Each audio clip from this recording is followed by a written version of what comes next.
y'all, welcome back to another new video. We are continuing on today with a series on the Global Wizarding War.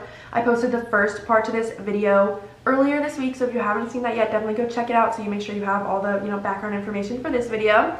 And make sure you are following me on all of my social medias. I'll have them all linked below. Also check out my Etsy account. And if you're watching this video but you're not subscribed, definitely subscribe if you want more Harry Potter content and hit that little bell notification button so you can be notified when I post. And without further ado, let's jump into the video. So in this video, we're going to be talking about the rise of Grindelwald's army. And so in the early 1920s, he basically begins his campaign, his political campaign to gather followers. And he was not opposed to using violence. He actually was pretty violent. And he did begin to build power and influence throughout Europe. A lot of people liked what he had to say. Some of them were long-term blood supremacists. Some of them were young, idealistic people. Either way, he's gathering followers. And so he leaves Great Britain alone. So he's gathering followers throughout all of Europe, but not Great Britain, because of his blood pact with Dumbledore. Okay, so during this time, he constructs Nurmengard Castle in Austria. And he builds this in the Austrian Alps as it's kind of like a wizarding prison to hold his opponents, but it's also their headquarters right then. And it's described as a gigantic, towering building made of black rock. It's got really tall walls. And the name Nurmengard might actually be a reference to Nuremberg.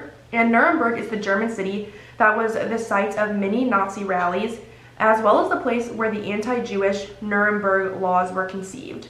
So there's a lot of correlations between the Fantastic Beasts and what happens there, the global wizarding world, and the Nazi Germany situation. So we'll be talking about some of that throughout the series. So Dumbledore was literally in love with Hitler. Wizard Hitler, yeah, pretty much. Oh my god. Okay, so later on, so we're still talking about real history, just to make that clear. So later on, Nuremberg was the city that held Nazi war criminals.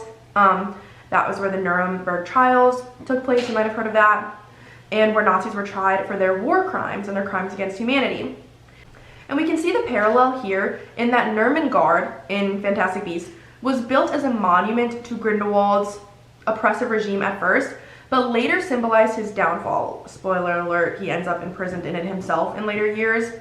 So that's kind of the parallel, because Nuremberg in real life was the place where Nazi rallies took place, but then it was also where the Nazis were tried for their war crimes. So there's definitely a parallel there.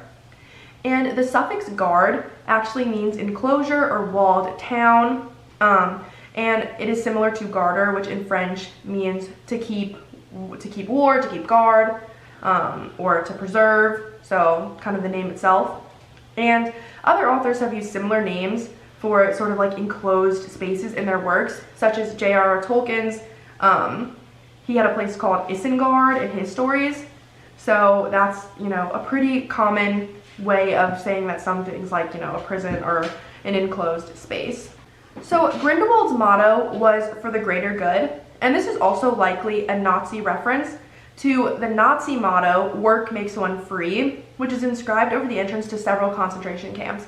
And the motto "for the greater good" was inscribed over the archway that leads into Nurmengard. I'm gonna get like the names of the real one and the fake one mixed up. So that's also likely a Nazi reference. Yeah, so you can see all the parallels there. Okay, so Grindelwald begins to gather a group of followers, and he's calling them the Alliance. And these people agree with his ideas of wizarding supremacy. So really quick, Voldemort's supporters believed in pure blood supremacy. They were pure blood supremacists. They thought purebloods were the best and everyone else was bad. And Grindelwald's was more like wizards in general, and maybe he had some pure blood supremacy in there too, but wizards in general are better than muggles. Wizards should rule, muggles should serve. So that's kind of the difference between their two ideologies. So he believes in wizarding supremacists. And the members of the Alliance refer to themselves as his allocates, I don't know why.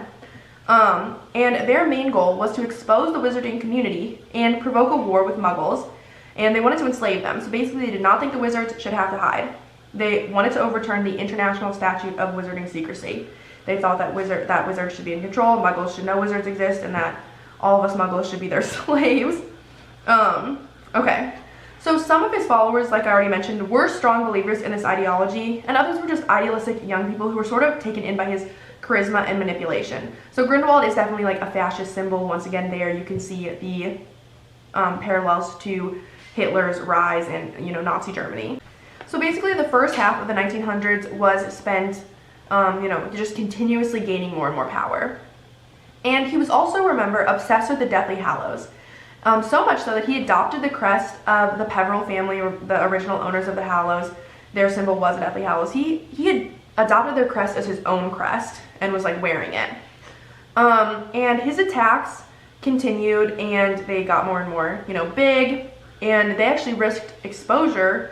And this was causing chaos and fear across the entire wizarding world, not just the UK, like in Voldemort's regime. Like, people all over the world were freaking out. And so the International Confederation of Wizards, this is kind of like the United Nations for wizards, started a worldwide manhunt for him. And the search intensified as he actually did begin to expose the wizarding world. Some of his, like, attacks were witnessed by muggles, and so some muggles were finding out about them, and, you know, the ministries were having to, like, erase all these people's memories, and, you know, so it was really chaotic. And so he actually was almost caught in Switzerland, but did manage to escape. So at this point, he's gained this big following, he's doing all these attacks, and some of them are actually kind of meeting their goal of exposing the wizarding world to people, and he has not been caught yet. So that is where we are going to stop for today. I hope this video was really interesting. Personally, I'm obviously like obsessed with Harry Potter, but I also find Nazi Germany really, really interesting in a horrible way. I think it's really important to know about it so that we can make sure that that never repeats itself in the future or in the present. So I really enjoyed making this segment because learning more about Nazi Germany is something I'm also interested in addition to Harry Potter. So when the two intersect, I think that's really cool. So yes, if you enjoyed this video, definitely please give it a like. And until next time, bye y'all.